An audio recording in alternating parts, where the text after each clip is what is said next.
Tayar yang paling senyap di pasaran Malaysia. Bukan saja di pasaran Malaysia tetapi di pasaran dunia sekarang. Okey, kita nampak Wan Cina sekarang berada di Thailand. Wan Cina nak tunjuk banyak orang juga di sini pakai jenama GT untuk kereta dia. Ini satu. Lagi satu. Lagi satu. Dan Wan Cina nak tunjuk ini kereta Toyota Hilux, dia pakai GT Control P80.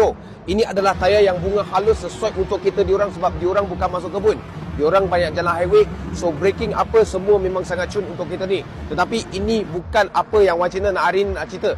Wan Cina nak cerita ialah GT tayar, dia ada tayar yang senyap dan selesa, dengan juga tayar performance juga ada yang diorang buat. Okey, kalau korang nak cari tayar apa-apa pun boleh datang cari dengan tayar GT lah. Harga mampu milik, performance cun, senyap selesa, semua dia ada. Okey, bila masa korang nak pakai tayar jenama GT atas kereta korang, okey, cuba komen dekat bawah. Kalau korang suka video ni, like, share dan komen dekat bawah apa yang korang nak tengok senyap. Macam biasa, cari ni, cari Wan Cina. Thank you guys.